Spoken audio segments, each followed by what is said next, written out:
वातावरणामध्ये बघा उष्णता वाढायला लागली की आपल्याला ना काहीतरी थंडगार पिण्याची इच्छा होते। त्यावेळी तुम्ही घरामध्ये ना खरबूज सरबत करून पिऊ शकता, ज्यामुळे आपल्या शरीरामध्ये ना पाणीसुद्धा टिकवून ठेवण्यास मदत होते। त्यामुळे तुम्ही रेसिपी मात्र शेवटपर्यंत नक्की बघा। नमस्कार, मी सपनास इंडियन फूड्स कुकिंग रेसिपीमध्ये मी तुम्हा सर्वांचे स्वागत करते। थंडगार असा आज आपण खरबूज सरबत बनवतोय। त्यासाठी ना आपण गॅसवरती एक कढई ठेवून घेतलेली आहे। त्याच्यामध्ये आपल्याला पहिल्यांदा ना पाणी घालून घ्यायचं आहे, दूध चिटकू नये म्हणून। आपण पाणी घालून नंतर मग त्याच्यामध्ये दूध घालून घेतलं। इथं दूध घेताना बघा आपण 1 लिटर एवढं दूध घेतलेलं आहे। आता गॅसची फ्लेम आपल्याला फुल ठेवून ना दूध उकळून घ्यायचं आहे। तोपर्यंत आपल्याला ना इकडं कस्टर्ड तयार करायचं आहे। कस्टर्ड तयार करण्यासाठी ना मी वाटीमध्ये बघा इथं 1 चमचा एवढा ना कॉर्नफ्लॉवर घेतलेला आहे। त्याच्यामध्ये ना आपण थोडासा पिवळा कलर घातलेला आहे आणि फ्लेवरसाठी ना इथं आपण बटरस्कॉच एसन वापरत आहे। ह्या ठिकाणी तुम्ही व्हॅनिला पण वापरू शकता, चॉकलेट किंवा विलायची फ्लेवर वापरला तरी चालेल। आता आपल्याला ना चमच्याने हे मिश्रण मिक्स करून घ्यायचं आहे। नॉर्मल दूध घालायचं आहे। दूध घालताना आपल्याला नॉर्मलच घालून ना मिक्स करून घ्यायचं आहे। त्याच्यामध्ये एकही गुठळी राहू द्यायचं नाही, असं आपण मिक्स करून घेतलं। नंतर मग त्याच्यामध्ये आपल्याला ना 2 चमचे एवढे दूध पावडर वापरायचे आहे। इथं बघा आपण दूध पावडर घातल्यानंतर चमच्याने ती दूध पावडर मिक्स करून घेतली।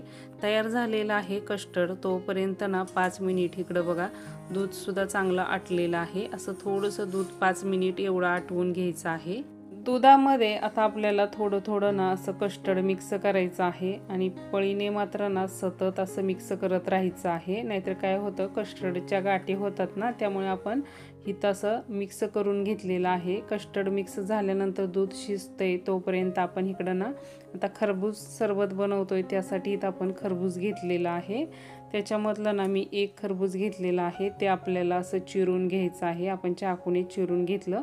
चिरल्यानंतर मग त्याच्यामधल्या ना आपण खरबुजामधल्या बिया आहेत ना, त्या सर्व बियांना अशा पळीने काढून घेणार आहे। बिया इकडं पळीने काढल्यानंतर आता आपल्याला त्याच्यामधला ना जो गाभा आहे ना तो काढायचा आहे। त्यासाठी आपण इथं चाकू घेतलेला आहे। चाकूच्या साहाय्याने ना जेवढाही खरबुजामधला गाभा आहे ना तो आपण असा सगळा काढून घेणार आहे। मिक्सरच्या भांड्यामध्ये ना आपण सर्व काढलेला गाभा आहे ना तो बघा इथं आपण आता भरून घेणार आहे। झाकण लावून आता आपल्याला ना मिक्सरवरती फिरवून घ्यायचं आहे। तयार करून घेतलेला आहे आपण खरबूज ज्यूस। दुधाचं मिश्रण पण आता बघा दाटसर असं झालेलं आहे। त्याच्यामध्ये आता आपण जे खरबूज ज्यूस काढून घेतला ना तो आपल्याला थोडा असा मिक्स करून घ्यायचा आहे आणि पळीने मात्र सतत मिक्स करत राहायचं आहे। इथं बघा आपण पळीने सतत मिक्स करून घेतलेलं आहे आणि दाटसर असं बघा मिश्रण झालेलं आहे। आता आपल्याला काय करायचं आहे, त्याच्यामध्ये ना चवीनुसार साखर घालून घ्यायची आहे। इथं आपण ना चमच्याने 3 चमचे एवढी साखर घालून घेणार आहे। जर तुम्हाला जास्तीचं गोड आवडत असेल तर तुम्ही जास्तीचीही साखर घालून घेऊ शकता।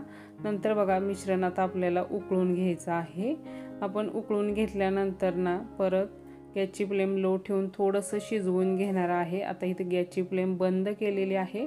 मिश्रण आता आपल्याला अर्धा तास एवढं थंड करून घ्यायचं। अर्धा तास ना एवढं मिश्रण थंड झाल्यानंतर बघा इथं आपण एक स्टीलचं पातेलं घेतलेलं आहे आणि एक गाळण घेतलेले आहे। गाळणीमध्ये आता आपण सर्व मिश्रण ओतून घेऊन ना गाळून घेणार आहे। गाळल्यानंतर मग आता आपल्याला ना फ्रीजला 2 तास एवढं थंड होण्यासाठी ठेवून द्यायचं आहे। इथं आपण ना सब्जाच्या बिया घेतलेल्या आहेत बघा, 1 चमचा एवढ्या घेतलेल्या आहेत। त्याच्यामध्ये आता आपल्याला पाणी घालून ना ह्या बियांना भिजवून घ्यायच्या आहेत। एक अर्धा तास ना आपण भिजायला ठेवतोय। तोपर्यंत इकडं आपण शाबू घेतलेला आहे, जो आता आपण शिजवून घेणार आहे आणि मी इथं वापरताना बारीक शाबू वापरलेला आहे। ह्या ठिकाणी जर तुम्हाला मोठा शाबू वापरायचा असेल तर तुम्ही मोठा पण शाबू वापरू शकता। पातेल्यामधलं पाणी उकळल्यानंतर मग त्याच्यामध्ये आपण इथं शाबू घालून घेतला आणि शाबू आपल्याला चांगला शिजवून घ्यायचा आहे। शाबू शिजल्यानंतर इथं बघू शकता आपण एक स्टीलचं पातेलं घेतलेलं आहे, त्याच्यावरती गाळण ठेवून घेतलेलं आहे आणि जो शिजलेला शाबू आहे ना तो आता आपल्याला ना गाळणीमध्ये ओतून घ्यायचा आहे। इथं गाळणीमध्ये ओतल्यानंतर त्याच्यावरती ना आपल्याला थंडगार असं ना 1 पेला एवढं पाणी ओतून घ्यायचं आहे। मग शाबू काय होतो, मोकळा होतो।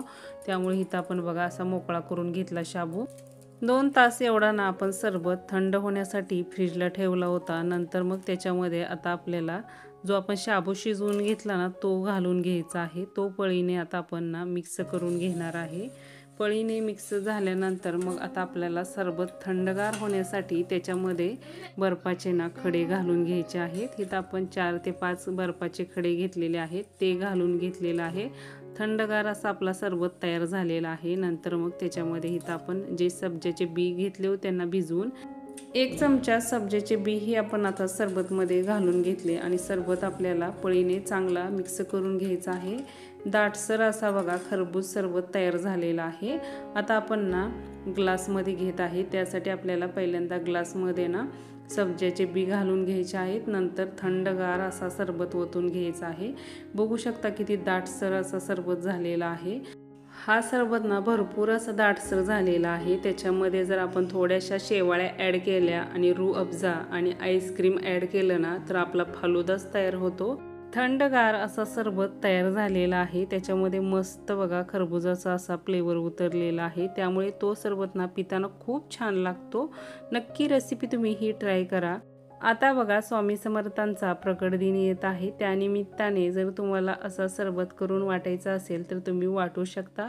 व्हिडिओ जर तुम्हाला आवडला तर व्हिडिओला नक्की लाईक करा। तुमच्या मित्रमैत्रिणीसोबत नातेवाईकासोबत हा व्हिडिओ सर्वांना शेअर करा। चॅनलला सबस्क्राईब करा, कमेंट करा। भेटू आपण अशाच एक नवीन आणि छानशा रेसिपीमध्ये। धन्यवाद।